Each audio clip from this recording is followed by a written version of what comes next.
And three. Hello, everyone. This is John Tarr with Christ Talk, and I will be interviewing Justin Tarr. He is got a degree in theology, and today we're going to be talking about something very interesting: eschatology. And do you know what that is? That word means last in Greek. Um, and some of the different things, what it means is what is the Bible meaning of eschatology?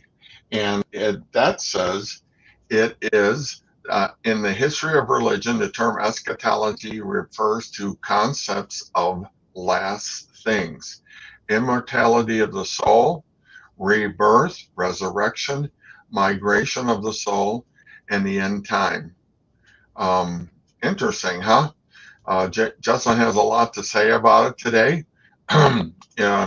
In part, theologically concerning with death, judgment, and final destiny of the soul of humankind. Paul said he came from a specific. He talked about Jesus the Messiah. The Messiah will come soon to inaugurate his kingdom. And three, the kingdom will be one of triumph and glory for the Messiah and his people. Okay, Justin. Justin also writes for Two Measures Foolish. He's an apologetist there, and he writes. And in addition to doing these podcasts, he from time to time does a blog. And so that's where we're at. Hello, Justin. Hey, It's good to see you here today. So good I to see kind of covered and got us in here. So I'm going to give the microphone to you. So take it away. Yeah, so I thought with all of the doom and gloom that we see in the news every single day, what better thing to do than, see what the biblical perspective is on it. This is obviously a topic that the Bible has a lot to talk about. More is written about the last days than there is in any other period in history, especially the what Jesus dubbed the Great Tribulation. If you just took it by like importance, I heard Chuck Missler once quip that if you took everything talked about in the last days, especially the 7 year period, and you just took it in aggregate compared to any other topic that there was, it would outweigh everything without even close to a competition. More than the times that Jesus, the incarnate God, walked the shores of Galilee, there is much more said about those last days. And a lot of people are saying that we're approaching them. And we can see now a lot of different fulfillments of prophecy that they have not really understood how it could possibly be fulfilled. We're seeing a lot of those happen now before our very eyes. And so it's a very interesting time to live in. Everyone's more connected than they've ever been, at least in the since the Great Deluge. Because there's a lot of people who have speculation about how connected we were back then before Noah's flood. Different time, different technology, different lifespans, and different world. So, but in this world, we're definitely more connected than we've ever been with our satellites and just everything that we have. And there are some really weird prophetic fulfillments that have occurred and that at one point seemed very impossible. Um, that is just a normal part of life nowadays. Yeah, that's for sure. That's for sure.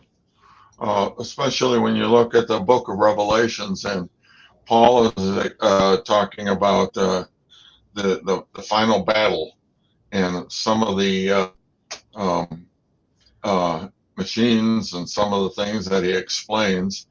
I'm sure he can understand what they were, and they Yeah, looked like bugs and stuff like yeah. that, but they were really all kinds of war machines.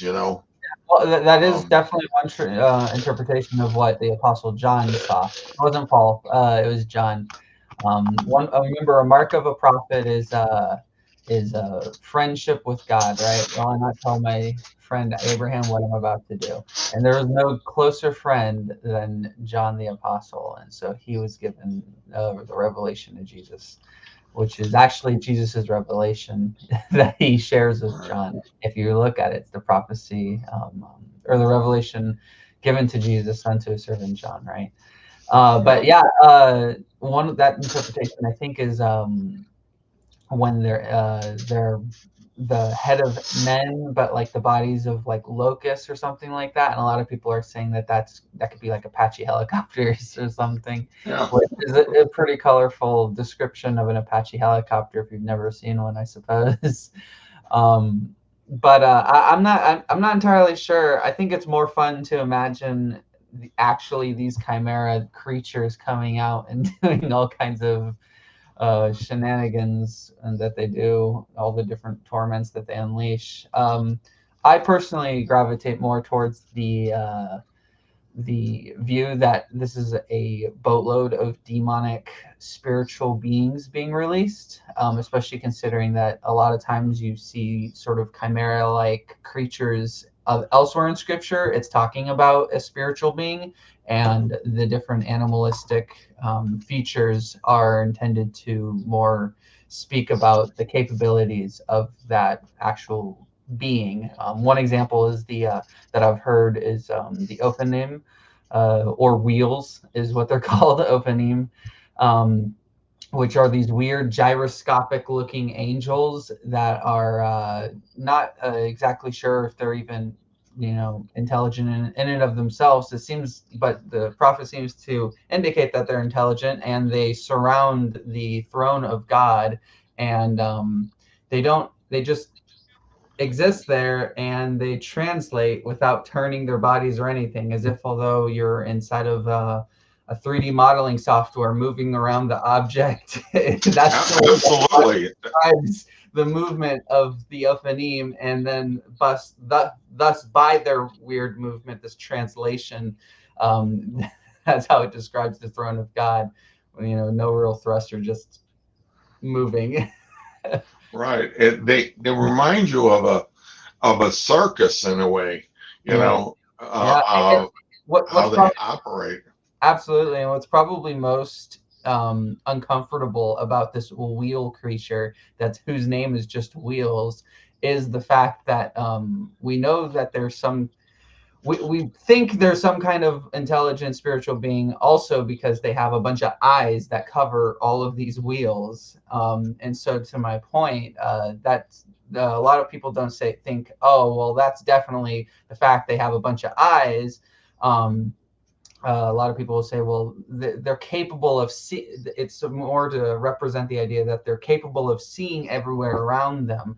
They have some sort of sensory capabilities that allow them to see in all directions and move in all directions. And so they don't look at it as, oh, they're literally wheels, Ophanim. It's more just they have complete um, like omni mobility and omni sight is sort of the Let me ask you a question about that. Um, why would God create these kind of angels? Are they created to help him I keep think an eye on the kingdom? God created those angels for the same reason he creates anything else. And I think it's the same reason that any true artist creates anything, and that's kind of just because they can. I mean, have you ever, you're a fellow artist, so I'm sure you've made things and you just sort of like, but why did I go through all that? I guess it was Right. because I could, Yeah. because it should exist and I wanted it to exist. And God could directly come and rule.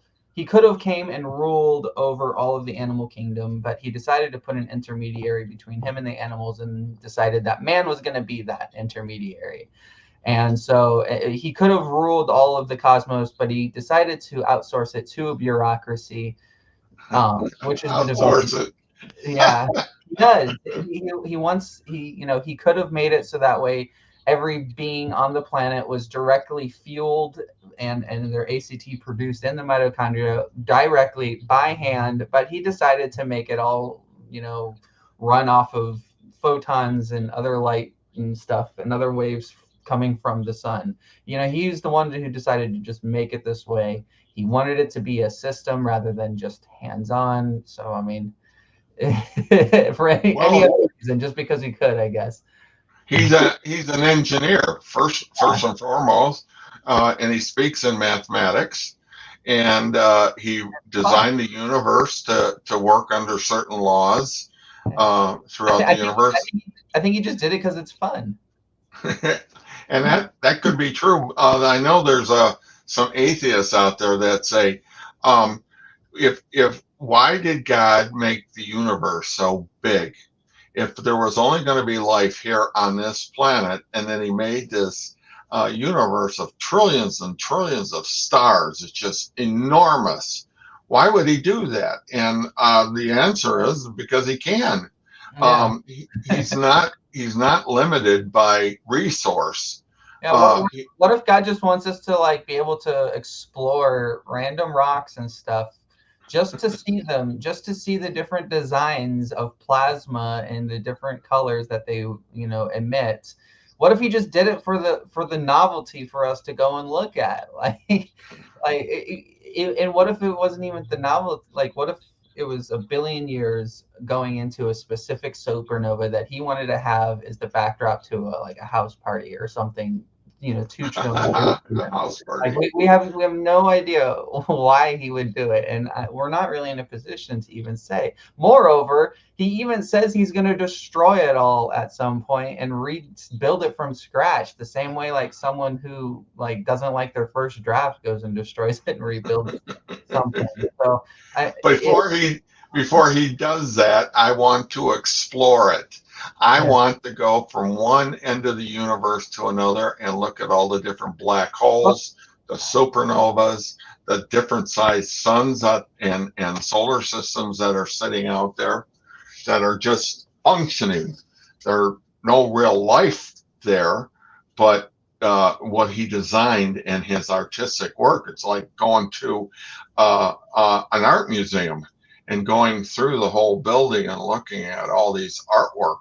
Yeah, but I'm sure, it reminds me of the what I think of when I see the rest of the universe is I think of it the same way as when we think of Michael Jackson or Van Halen or, any of these other virtuoso musicians who have just a whole library of old music they never released because they just either didn't get to it or it wasn't like what exactly they wanted for that specific like album or something. Like it just didn't fit, but they had it, and so it's just there. I kind of think of it like, it's all in the backdrop, but we can make better things later on. There's no limitation. Yeah. It's just like these musicians that get together with other musicians and they just play music. It's that they collaborate with each other, and it may be recorded, but it's never going to be sold. It's just something that they have a lot of fun, playing with other people. But as you go through that, though, at a certain point, you just got to clean up all of the old songs. You got to clean up all of the old, partial projects or anything. You just got to go through and get rid of anything that just is not worth keeping. And, that's the whole point of eschatology is God saying, yeah, so I'm going to do that. I'm going to get rid of everything not worth keeping. And that happens to be most of it. So, okay. So be part of not most of it. So that way you make the cut.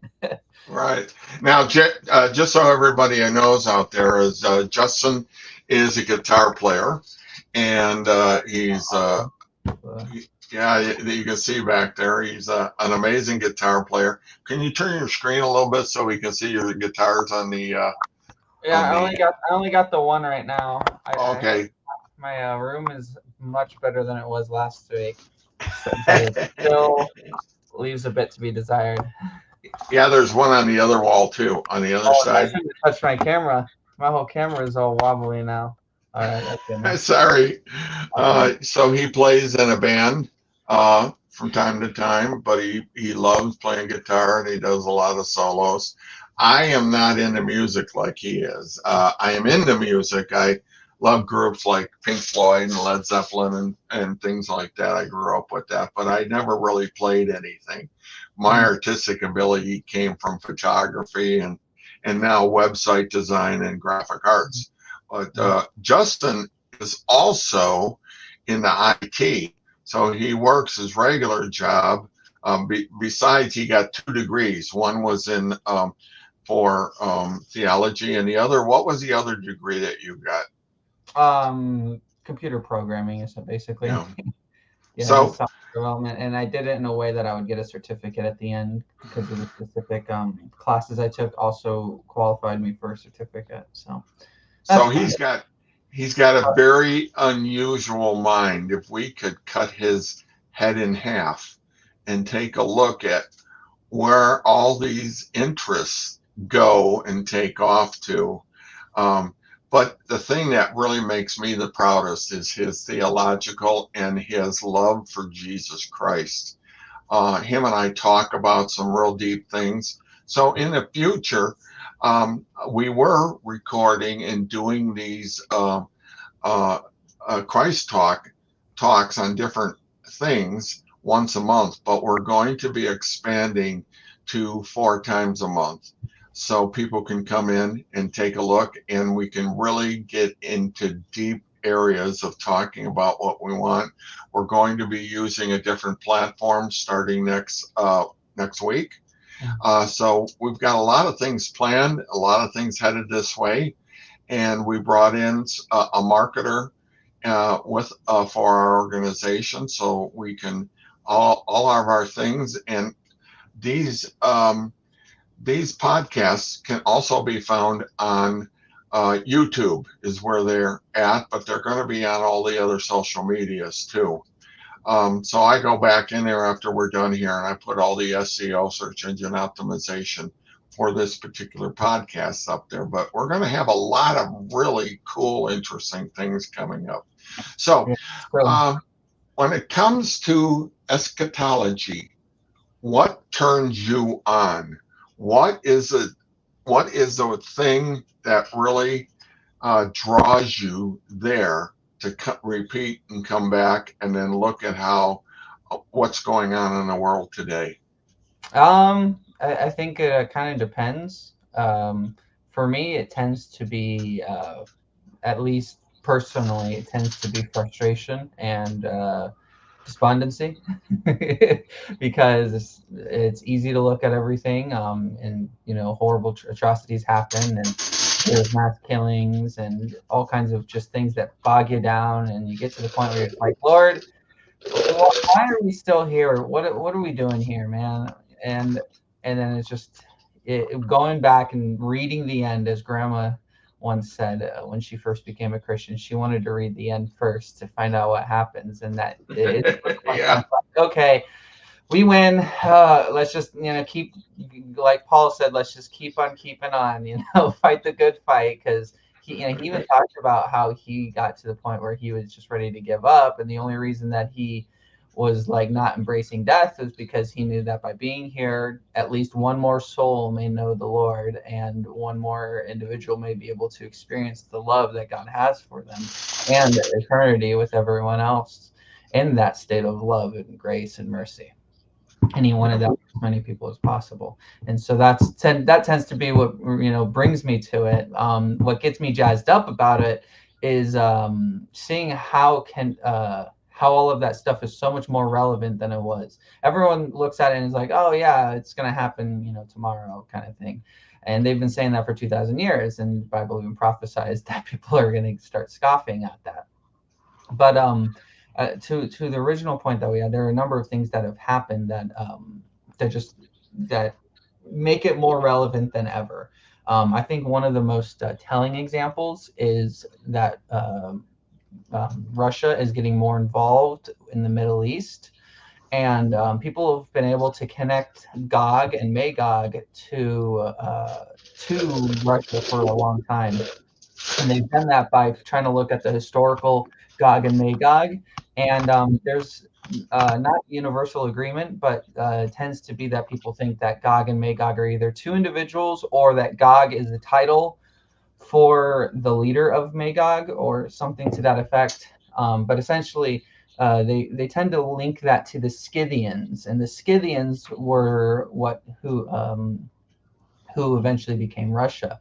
And they do a lot of like different research on how to find that on a map and different sources. One in such source is some museum inside of Russia talking about the connection to the Scythians, and then they have to do some research to find the connection from the Scythians to Gog and Magog. For those ancient names, because the Bible only uses ancient names. It doesn't say Iraq; it says Persia, right? Right, right. Yeah, so I mean, if you use Egypt, and that's still the same, but that's not going to be the same for, say Constantinople and Babylon or something. But that's one such example. Russia recently told the U.S. that if they get involved explicitly and overtly, completely on the side of Israel, that they would get on the side of Iran, which a lot of people are like, oh, well, that's why.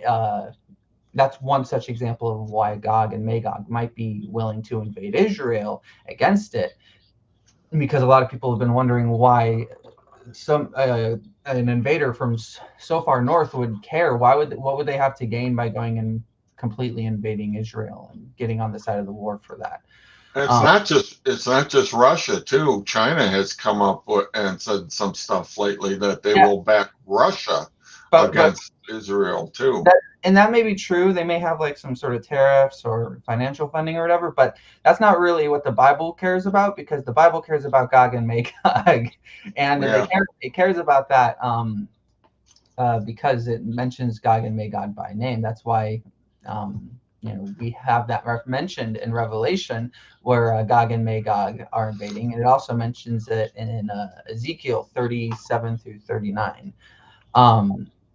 And what's also so weird, like crazy about the Gog and Magog invasion suddenly becoming like plausible in terms of what we know about geopolitics compared to the last 2,000 years, is the fact that it seems to preempt nuclear weapons, or at least some sort of maybe even a bioweapon. But it seems to, a lot of people point to it being a nuclear weapon of some kind. And that's in Ezekiel 29. It says that he'll on that day I'll inside of verse 11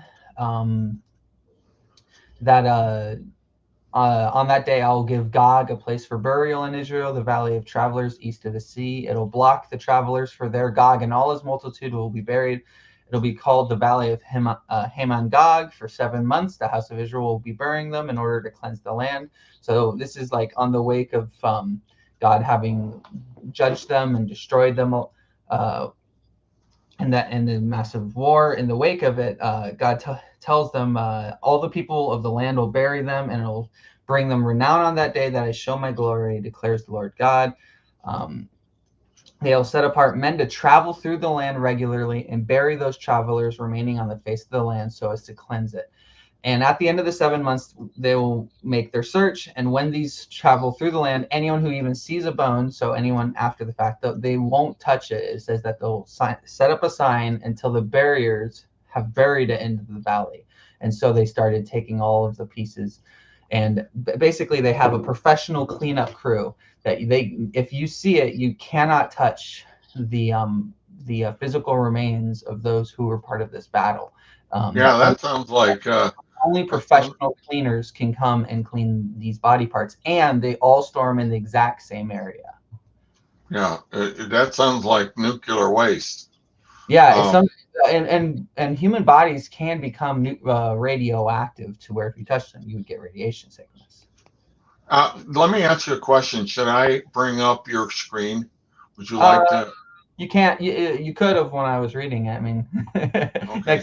next I'll bring it up there again. So, if you want to just show us where did you go in here? So what I went to is this is Ezekiel 39. Okay. Next time, just tell me ahead of time if you're going to read something. Just tell me to turn that screen on. Sure thing. Yeah, and so that's what it says that they're going to do, and they're going to after this right here. As for you, son of man, he tells the birds of every sort and all the beasts to gather, and that the animals are all going to eat the leftovers of these bodies as well and drink their blood and everything. And that's repeated again over later in Revelation. I believe it is 16. I believe it is. I could be wrong. So the bowls of wrath. Looks like it's a little later. Maybe it's after. I'm sure someone else more knowledgeable of where stuff is in the Bible would be able to find it. But maybe it's in 20. Marriage supper of the Lamb. Yep, here it is. Yep. And so there's the marriage supper of the Lamb, but then there's the supper of God, and the supper of God is reiterated in Revelation 19 from Ezekiel 39.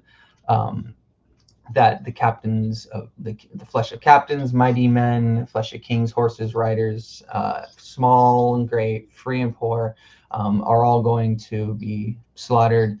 And the same thing, they're going to be eaten. All the birds will be flying over them. So this is a reference to this imagery in 39. While it could be the same event, it could also be technically a different event. There is a debate over whether or not there's going to be two Magog invasions and two big battles of the Gog and Magog, like confrontation with Israel. So that is one perspective. I'm not sure where I land on that. I do like the idea of two. I think it makes other things fall a lot neater, and I don't think I don't think you could argue that it has to be only one invasion. It doesn't seem exclusive to two invasion. The text seems to leave it open for two, at least in my estimation.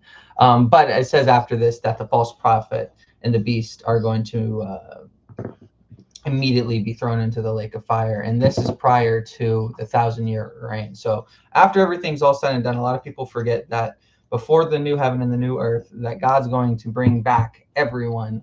And then they're going to rule over the entirety of the unbelieving world. And this is part of what Paul is talking about, that we're going to be like a judge of angels. And, is one such example. We're going to be judging the entirety of the world. I remember your son, my uncle, Eric, he was going through an eschatology lesson at church, and the teacher had asked him when they all happened to think was the most wicked time in all of human history. And some people said, well, it has to be Noah because God had to destroy the entirety of the world. Some people say, oh, well, it must have been the time of Jesus because they literally killed God. Other people said, well, maybe it was Revelation or the tribulation, rather, because the tribulation is God taking all the Christians out and punishing them all. Someone else and this is what Uncle Eric relayed to me. Someone else actually said that the most wicked time of all of human history is actually going to be the millennial reign of Christ. And their argument was that what we'll have in the millennial reign of Christ and his saints and in the church is perfect governance. So, all of us like to rag on our political elites who lead us into a bunch of useless wars that, just cause all kinds of problems. We could all rant about the failures of our political leaders and the political betters. So we all turn blue in the face. But what this is no excuses, essentially, for governance. We have perfect rulers who are all morally perfect, or at least blemishless, because at this point, we will all be resurrected in our resurrection bodies. We will no longer be warring with sin, so nobody will be lying. You won't have any more liar politicians. You won't have any more bribery going on. You just have actual rulers who are competent and morally good people. And there also will not be any lies or deceit, because at the beginning of this it says that he took the dragon. Remember, there's the unholy trinity, the false prophet and the beast. They're both thrown into the fire right after the Magog invasion. And then this dragon, the third, the final one, sort of God's Satan's mockery of the Father, for his unholy Trinity, that he's making a mockery of the actual Holy Trinity. That dragon is, who is the ancient serpent, the devil, and Satan. He's bound for that entire millennium that mankind is having perfect rule from the saints and all of these people who have got a sinless body now. They no longer war with the flesh like Paul was talking about. They just are free of it all. And despite that, despite not deceiving any of the nations any longer, and oh, my bad. Despite what does this tell you then? This tells me that this is the most, despite all of that, they still, at the end of the 1,000 years, will come out, accept the deception that Satan tells them, and then Gog and Magog are going to gather again to gather for their battle like the sands of the sea, and they're going to go and rebel against it again. They're going to take them all for liars and spit in the face of perfect rulers. Because you have to think, if they have resurrection bodies, this isn't just like 7 years of a good president, and then you're gonna have the end. It's like, no, this is 1,000 years of people who have been alive for that whole 1,000 years, because they have resurrection bodies, right? All ruling morally, justly, honestly, and then they still rebel against them all. They hate them all because they have such a rebellious nature. Yes, because they're just that evil. That like God comes, he installs his perfect rulers over everything, and they still won't accept it. Because it just goes to show that it wasn't about because the beast in a lot of ways represents the government, right? This evil world system that'll eventually become a one world government that the mark, is then enforced by, is an enforcement of allegiance for. A lot of what happens is by government, right? You don't have genocides by corporations, although people might argue otherwise. Ultimately, it's a government doing it, right? Even if a corporation tried to, enact it, would have to do it by basically buying out and controlling the government, and then using the government to do it. But so it's governments that do these horrible atrocities and mass killings, and wage wars and all the rest. But now there's no excuses. Now all of the wickedness has been purged from the top levels. So the only way that there could be this rebellion and evil is from the organic grassroots wicked person. So that's why that person argued it was the most evil. And I have to agree with that, because nobody will have any excuse. They can't say, oh, well, I was just doing my job, right? Like the classic excuse of the Nazis, and nowadays our border control agents. Now they'll be like, you have no excuse. You had perfect rulers. There was the only reason to rebel was because you didn't want to be ruled by goodness itself, because everyone will have Christ or the Spirit within them, if they already do, but now they won't be fighting against it with their flesh, because that's the struggle of every Christian, is to fight the flesh and their right. That's interesting that you're bringing this up, because I am a follower of the Second World War, and I have read a lot of books on how Hitler came into power and what happened to Germany. But the same thing was happening in two other nations. One was in Russia with Stalin and how many people he killed, and then Japan, how it began to take over the world, and how they did a lot of cruel things to especially China. So it's a very interesting thing that if those countries are not getting involved and they're just the regular people, I'm like, wow, that's pretty wild.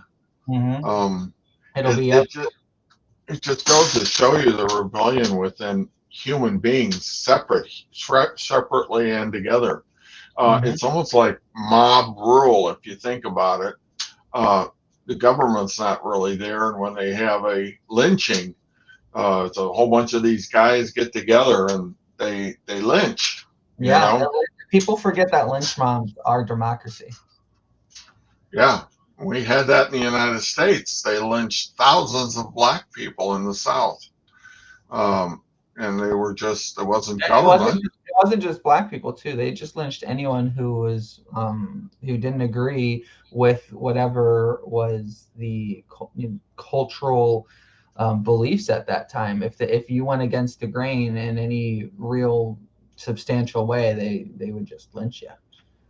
Yeah, So they lynched plenty of white people, especially those who were friends of the black community. yeah, yep, that's true. Yeah, Um, it was a very backwards time, and a lot of that was driven by the antebellum Southern culture that permeated that time, which economist Thomas Sowell actually traced that to suburban areas in I think it was the UK, and the Irish that would move from there were very chip on the shoulder. They used a lot of the y'all, you all, a lot of that, the yeah, same Southern slang.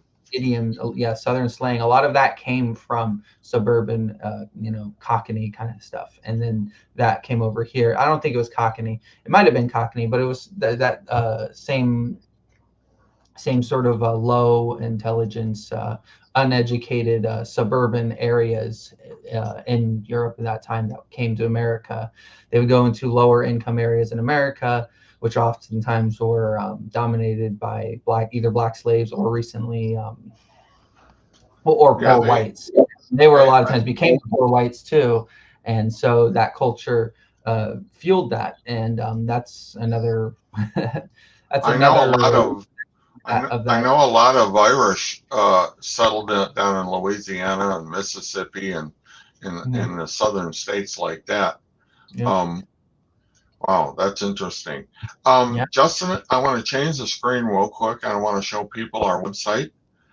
If I take it and remove it, and I want to present, share a screen, share a screen. I think it's right here. Okay, this is our website. Um, Two Measures Foolish.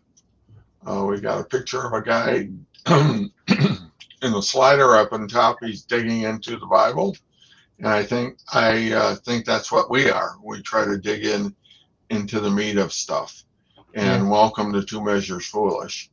And Justin, can you tell us? You're the one that came up with the name. What does Two Measures Foolish mean to you? So it's actually there in the red text. we're we're foolish to God because we continue sinning, and sin is foolishness, and we're foolish to the world because paid for it, and the world has trouble understanding why that even makes remote sense. Why a dead Savior being crucified, why God being crucified somehow atones for us. They just don't get it, and Right. that's the role of apologetics, is to explain that, because So it just this is our website. Our blogs are on the bottom here. If you go across the top here, we have a podcast, and this is where the different people that we podcast. Justin's in here about a third of the time, but we have a scientist that comes in, and he is a Christian. We have a Christian poet, and then we have someone called um, Dr. Zita, but she's really a nurse and a Catholic nun. And she goes back to Africa, and she's trying to start a hospital for mothers and their babies. Then our blog is in here. This is where our blog is, where you can read on different things. And then we have a statement of faith and about us. And we talk about the different people that are in here and that write for. And then we have a resource page of different people that we kind of listen to and follow to come up with ideas too. So let's head back to where we're going to go back to eschatology. So where is the eschatology that you want to with what we have here the last 20 minutes, what kind of a message do you want to get out here? So I think to understand eschatology, we have to understand just at the baseline that it is a study of things that God wants to spare us from, essentially.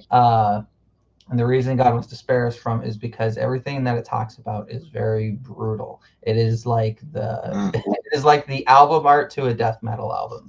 It is not. It is very brutal. And when I say that, like the album art to a death metal album, I am not being like a.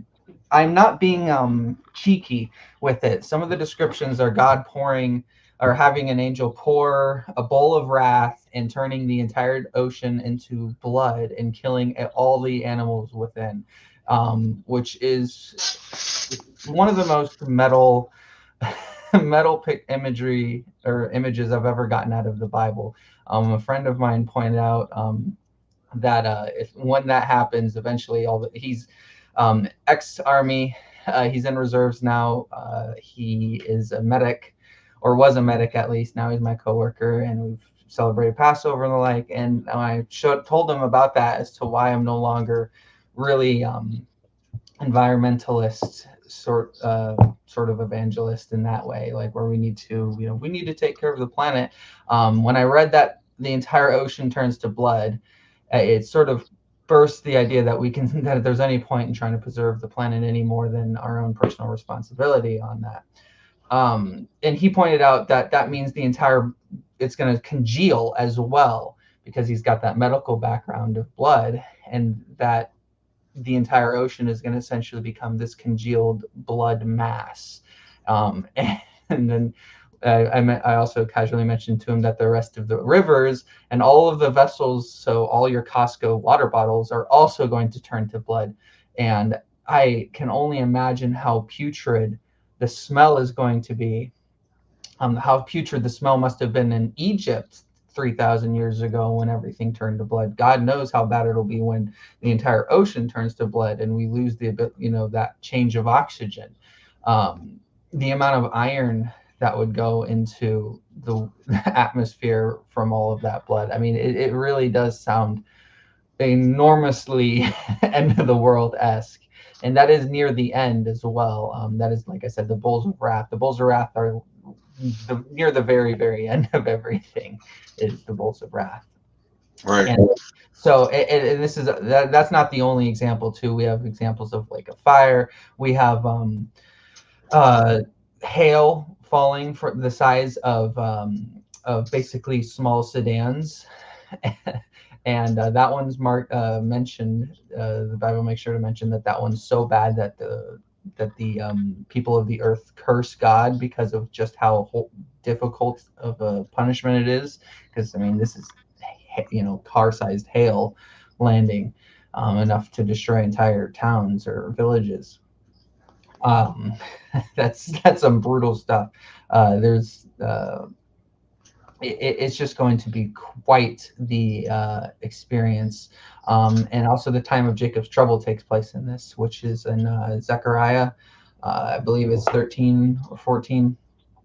And it says that basically what happened on October 7th on the border of Gaza, it says that is going to happen inside of Jerusalem, except the bad guys win, essentially. It describes the exact methodology that Hamas used of going door to door and killing families and violating all the women and everything. It uses that, but more explicitly. I tried to keep it a little more family friendly. It does not pull the punches. It just says this is what happens, and it goes from one piece after another of how brutal it's going to be. It says that people are going to throw their gold and the silver into the streets, because at that point they're going to be sieged, and they can't eat it and it'll be useless. And that after all of that happens, it talks about how God will descend upon the Mount of Olives with his holy ones, and split the mountain will split from east to west, and everyone's going to see that God is there. And it's at that point that Jesus is going to be made finally be accepted by his people, because it says that in that specific passage it makes reference to until they look upon him whom they pierced, God referring to himself in the first person. And I remember Chuck Missler bringing up that it's very peculiar. It's very rare that God refers to himself in the first person unless it's the Son speaking. Jesus oftentimes referred to himself in the third person, not the first person. I'm sorry. Refers to himself in the third person. Jesus is the one who tends to speak of himself in the third person. But yeah, so the kind of stuff that happens in eschatology is really brutal. It really serves as a warning of you don't want to be in this time, and you need to get out of it. And the Bible is also pretty. It teaches the very, very hard to accept doctrine that there's going to be a taking out, a rapture, a harpazo, some kind of withdrawing of the church prior to all of these happenings, all these all these forms of wrath that God is going to pour out. And that is the source of an enormous amount of debate internally between the Christians who believe that we are going to go through the tribulation, so post-trib, pre-trib, that there's going to be a pre-trib rapture, a mid-trib, which says that technically because the Great Tribulation is actually only 3.5 years. The covenant, or the last week of Daniel's the whole 7, but technically it only happens, all the stuff only happens during the 3.5 years. That's when we're going to do so. Technically, a lot of times those guys will a lot of times be called pre-wrath as well.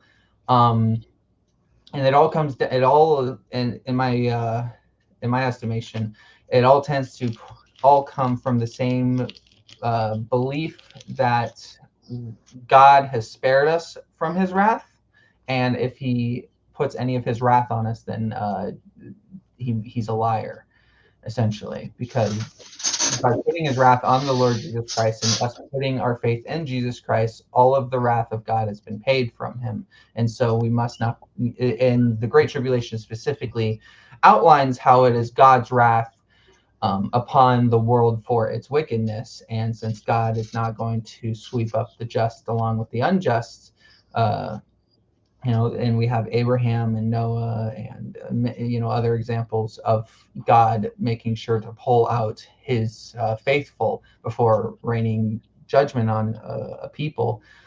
He always preserves his own. A lot of people will say, well, that's all of that is why we can support some kind of rapture. Others might say, oh, well, Daniel was swept up. He was innocent, but he was still put into captivity and taken into Babylon. And people make those arguments as well. And so the counter to that might be that there are tribulation saints that come to faith during the tribulation, but we're talking about situations like Enoch that are prior to the actual judgment, or Lot, who's prior to the actual judgment. Those people are taken out, and then some people who are still faithful or come to faith within the situation are spared. So there's a lot of different perspectives in eschatology. That's why, if you're looking up at the very top center, hermeneutical is one of those words right under reign and eschatological, is hermeneutical. At the end of the day, all of these differentiations are all going to be determined primarily by the same thing that determines anyone else's theology, and it's why it's one of the most slept on, but also fundamentally important parts of your theology at all, and that is your hermeneutics. Hermeneutics is a fancy word for saying your theory of interpretation, right? And so that's if you read about the Ophanim, right? Are you reading the Ophanim and being like, wow, these wheel creatures with eyes, in a different dimension, those, or different biology, those might be this, are they reading them like at face value, or are they saying, oh, well, these are metaphorical descriptions of that signify the throne of God being able to see everything? Well, that's your hermeneutics that are determining how literal you're going to be this. What do you call these angels? What are the name for these angels? Ophanim. How do O you? O P H A N I M, I think. Ophanim. Okay. That'll at least get you close enough for it's autocorrect. Okay. Keep going there.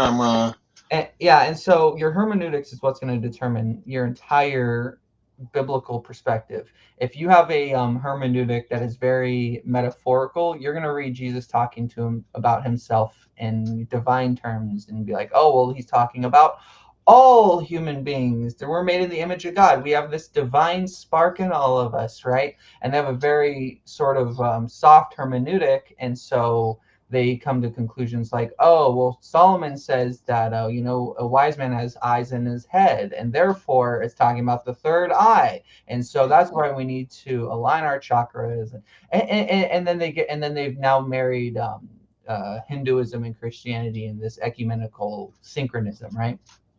And that's because they had a hermeneutic that that you could even do that. They had a false hermeneutic that presupposed a whole bunch of things that just weren't so. Your hermeneutics decide just how literal you're going to take the text and how to interpret different idioms, or even if things are idioms or not. One such example, a really innocuous example, that is not that big a deal, but will ultimately be determined by your hermeneutics, is Jesus's prophecy concerning the sign of Jonah. Jesus says, well, it'll be 3 days and 3 nights, right? Well, if we have a Friday crucifixion, well, that doesn't, those, those dogs don't fetch. That doesn't work. 3 days and 3 nights is not, is not right. Yeah, that's an opening. That's one such example. Some people have made some really spooky ones. It really makes sense when you see stuff like this, why the angels always start out with "do not fear," because I would fear if I saw that. Yeah. No kidding. This is someone's idea, but his idea is just as good as mine. Yeah, it's quite terrifying. And so that's another reason why hermeneutics are so important, is like, how do you interpret that? How do you look at that? Is that an actual being, or is it just a spiritual being that you're saying, interpreted by the way you understand things? Or is it like, is it just none of those things? Is just some other perspective that we just don't even, you can't even begin to conceive of, that nobody's thought of? Like, I have no idea. But Me neither. I have my starting approach, and my starting approach is my hermeneutic. But your hermeneutic, if so, to back to my original point, someone with a hermeneutic that says no, Jesus speaks literally. He said 3 days. He said 3 nights. If it's a Friday crucifixion, there's only 2 nights, and therefore Jesus is a liar, and we can't trust his prophecy. But and so they'll say, therefore it has to be a Wednesday crucifixion. I tend to be on that side. But other people will say, no, 3 days and 3 nights was a Hebrew idiom, a Hebraism, and that Hebraism only is indicating that it's 3 calendar days, and those 3 calendar days work perfectly fine from Friday, Saturday, Sunday. That's 3 calendar days. Because the night ends on, or the day starts and ends at sunset, and therefore Jesus died prior to sunset. That's one day. Then you get the night, and then you get all the way up to Sunday morning. That's when he would come, or Sunday pre-dawn. Then stuff like that. And they do all these calculations, and then they would get to Friday crucifixion, right? And then they backtrace that and say, well, Jesus is crucified on 80-30 or 80-33, because those are the two Friday Passovers that line up with all of the other archaeological stuff that we know. Or you say, no, it's on a Wednesday, which the only option is 80-32. And so, but all of that is built off of your hermeneutic, of your starting point of, is this a Hebraism, or is this or should we interpret scripture as as this being literally 3 days, literally 3 nights?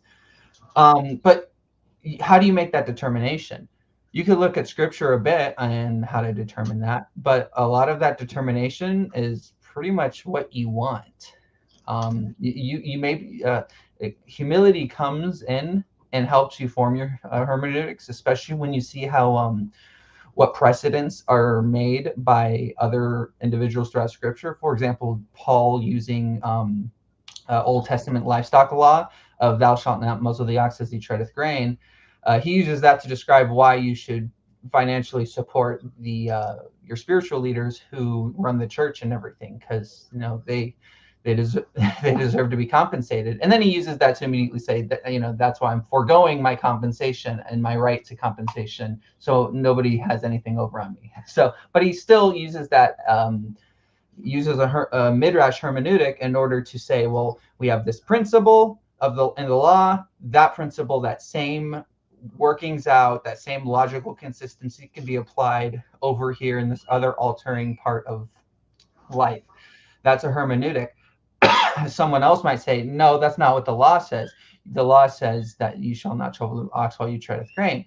You're not treading grain and you're not an ox. You can't just apply that to yourself, right? And then you get into a hermeneutical battle of which one is the correct theory of interpreting the text. And that is basically why we have so many translations of the Bible, is because people are looking at those different texts. They're looking at the different discrepancies, and they're reading in a lot of times their hermeneutics backwards and performing an eisegesis rather than an exegesis, because at a certain point, you can only do so much of an exegesis before you're basically the only difference in why you would have one conclusion over another is because you had a different starting point that was entirely by your own idiosyncratic decision. So all that's a long way of saying that people are going to believe whatever they want to believe. And so we really, Boy, that's true. yeah, That's true. I go in to Facebook, and there is a Christianity against um, evolution, or Christianity against non-belief in God, and it's really amazing to people that don't believe in God. Some of the stuff they come up with, and some of the things they say, it's mind-boggling, And I when I get out of that group, I feel like I got to take a shower. And number one, and number two, I just realize how rebellious human beings are. They're gonna battle every yeah. tooth and nail. Yep. And so I think we'll end our this week at least of our discussion of eschatology, which we can really have every single week for the rest of time. Just to say that before you ever study eschatology, you should look at your hermeneutics and decide what hermeneutic is the best. Because I can tell you, and anyone who's really honest with you will be able to tell you that if you took a class in college on hermeneutics and then had your different criteria of what makes proper hermeneutics and applied that to the biblical authors would fail, because what they teach in school as to good hermeneutics, those things aren't that's not abided by the biblical authors. The biblical authors break a lot of those rules, which just goes to show that we still do not have figured out the proper hermeneutic of reading. And that's the Bible even talks about how Jesus fixed the hermeneutic of the disciples when he taught them how to read the scriptures, because they read the scriptures, but they didn't. But Jesus read the scriptures differently. He changed their hermeneutic. Okay, so that's what that means. Is it what exactly? Repeat what that human hermeneutics you said just Yeah, said. hermeneutics. It is one theory of interpretation. And so, One theory of yes, the interpretation. most important deciding factor in doctrine and dogma for any individual, and determines the rest of a person's theology, and is why all belief is completely by one's own will. It's because they only believe what they want, so they're going to change their hermeneutic if they see a verse and it doesn't agree with how they perceive that scripture. They're going to read into it what they already believe. Yeah, that's true with a lot of things, though, that human beings, Yeah. they're gonna look at something from their perspective, and it's Yep. gonna take a lot to have them switch. Yes. So with that, I do know we're at our last 20 seconds. So. Yeah, we can go past the 1 hour mark by a minute if we want. Oh, that's good. Yeah, that's a new thing that they said we could do. So Christian would you pronounce that again for me? Eschatology. Yeah, I'm going to bring up one right here. Here it is. I had this up earlier. It's just a wordle that talks about that, and that's how you spell it. Yep. And it looks like that's got a lot of good words in there, so that's all good. So let me close this here. My name is John Tarr. I work with Jaws Christ Talk and the interviewer, and this is Justin, my grandson, who has a degree in theology, and he's also a Christian apologist, and that's where our website is. It's at Two Measures Foolish, and come and visit us. Come and check out some of our blogs. We will be blogging on more of a regular thing, but we're going to be doing more podcasts. What from here on in, where do you want to go with this teaching here? Since this is the first one. Not sure. I guess we can just keep talking about the last things and maybe news articles or specific subjects. Let's just play it by ear. Yeah, there was a lot of stuff that happened in the last couple of months with Israel that maybe we may want to talk about and how that relates to all the rest of this. Okay, Justin, thank you. And we will see you next time. Come and check us out on YouTube at Christ Talk. We're there, and we'll talk to you next time. Take care.